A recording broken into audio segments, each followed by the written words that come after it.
প্রধান উপদেষ্টা এই ঐতিহ্যকে ব্যত্যয় ঘটিয়ে কোনো বড় রাজনৈতিক দলগুলোর সাথে আলাপ আলোচনা না করে একতরফাভাবে এই ঘোষণা দিয়েছিলেন।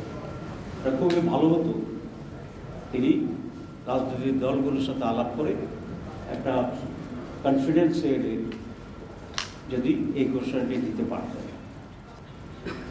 প্রিয় সাংবাদিক বন্ধুগণ, অন্তর্বর্তী সরকারের প্রধান উপদেষ্টা জাতীয় সংসদের দক্ষিণ প্লাজায় গতকাল 5 আগস্ট এক অনুষ্ঠানের মাধ্যমে 28 দফার জুলাই ঘোষণাপত্র পাঠ করেন।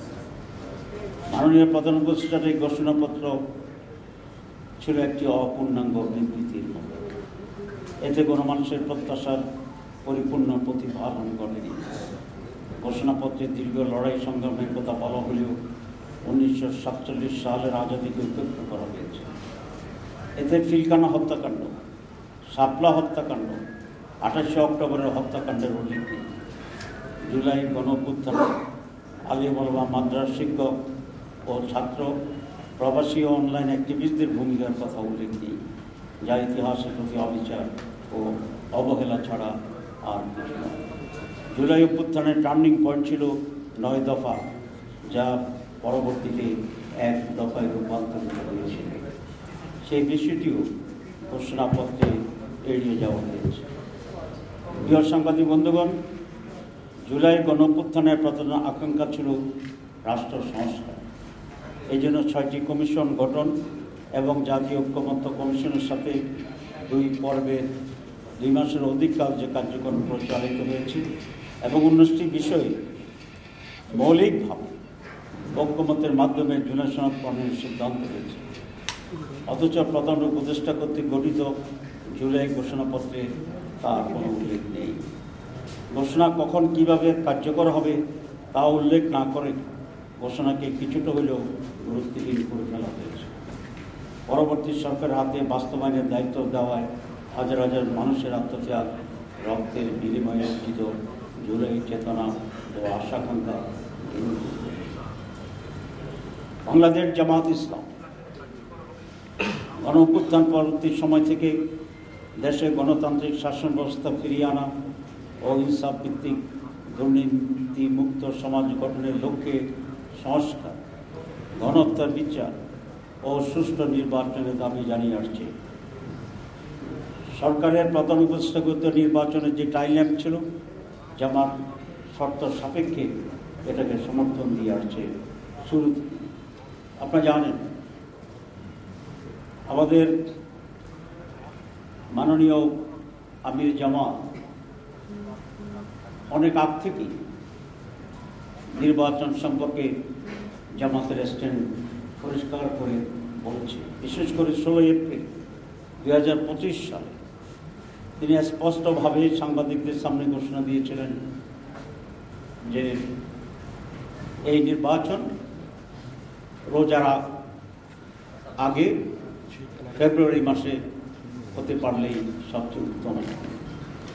সেই ঘোষণার ধারাবাহিকতায় গতকাল প্রধান উপদেষ্টা ফেব্রুয়ারিতে রোজার আগেই নির্বাচন অনুষ্ঠানের ঘোষণা দিয়েছেন। এটাকে আমরা ইতিবাচকভাবে দেখছি।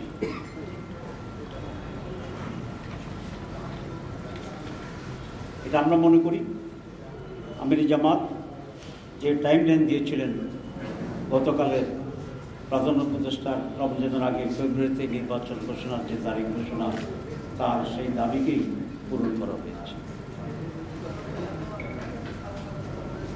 কিন্তু তারিখ ঘোষণার আগে বাংলাদেশের যে রাজনীতি ইতিহাস আছে, সেখানে কতিপয় ট্রেডিশন ছিল। সেটা হচ্ছে নির্বাচন তারিখের আগে যিনি সরকার প্রধান থাকেন তিনি মেন স্টেক হোল্ডার প্রধান রাজনৈতিক দলগুলোর সাথে সবসময় মত বিনিময় করে আসছে। এমনকি নির্বাচন কমিশনও বিভিন্ন গুরুত্বপূর্ণ রাজনৈতিক দলগুলোর সাথে নির্বাচন সম্পর্কে আলাপ আলোচনা করার এই ট্রেডিশন।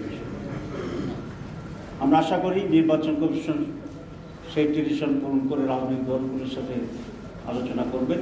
কিন্তু প্রধান উপদেষ্টা এই ঐতিহ্যকে ব্যত্যয় ঘটিয়ে কোনো বড় রাজনৈতিক দলগুলির সাথে আলাপ আলোচনা না করে একতরফাভাবে এই ঘোষণা দিয়েছিল। এটা খুবই ভালো হতো তিনি রাজনৈতিক দলগুলোর সাথে আলাপ করে একটা কনফিডেন্সে এলে যদি এই ঘোষণাটি দিতে পারতেন। প্রিয় সাংবাদিক বন্ধুগণ, জামাত ইসলামী একটি নির্বাচনমুখী দল। অতীতের সকল গ্রহণযোগ্য নির্বাচন জামাত ইসলামের অংশগ্রহণ ও প্রতিনিধিত্ব ছিল, সংসদে প্রতিনিধিত্ব ছিল। সাদেশে জামাত ইসলামী নির্বাচনের প্রস্তুতি চলছে। আমরা লক্ষ্য করছি নির্বাচনের উপযুক্ত যে পরিবেশ থাকার কথা ছিল তার সরকার এখনও নিশ্চিত করতে পারে। এই জন্য প্রধান উপদেষ্টা ঘোষিত টাইমলাইন অনুযায়ী অবাধ, সুষ্ঠু, নিরপেক্ষ ও গ্রহণযোগ্য নির্বাচন করার জন্যই জুলাই সনদের ভিত্তিতে আগামী নির্বাচনের ব্যবস্থা গ্রহণ করতে হবে। এ লক্ষ্যে জাতীয় ঐকমত্য কমিশন যে জুলাই সনদ প্রণয়নের প্রস্তুতি নিচ্ছে, বর্তমান অন্তর্বর্তী সরকারকে তার আইনি ভিত্তি দিতে হবে এবং এই সনদের ভিত্তিতেই আগামী নির্বাচন অনুষ্ঠান করতে হবে, অনুষ্ঠিত করতে হবে। এর অতীতেও এই ধরনের সিদ্ধান্তের অনেক দৃষ্টান্ত বাংলাদেশে আছে, দেশের বাইরে আছে। যেমন আপনারা জানেন 1970 নির্বাচনের আগে 1959 সালের গণঅভ্যুত্থানের পর 1969 সালের গণঅভ্যুত্থানের পর লিগ্যাল ফ্রেমওয়ার্কের ভিত্তিতে 70 নির্বাচন পরিচালনা করা হয়েছিল এবং সেই নির্বাচনে নির্বাচিত সংসদ সদস্যদের নিয়ে গঠিত গণপরিষদে 1972 সালের সংবিধান অনুমোদন করা হয়েছে।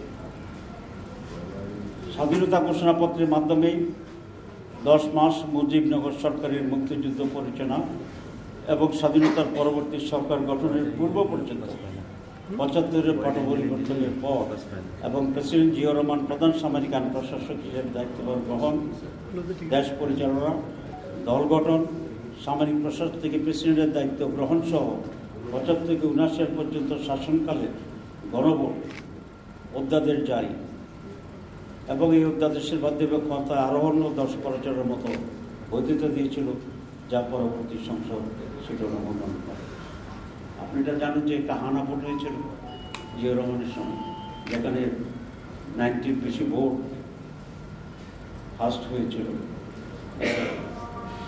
এরপরে 1990 গণঅভ্যুত্থানের পর 3 জোটের রূপরেখার ভিত্তিতে বিচারপতি শাহাবুদ্দিনের তত্ত্বাবধায়ক সরকারের অধীনে একটি সুষ্ঠু নিরপেক্ষ নির্বাচন অনুষ্ঠিত হলেও তার আইনি ভিত্তি না থাকায় এই রূপরেখার অন্যান্য বিষয়গুলো পরবর্তীতে বাস্তবায়ন হয় না।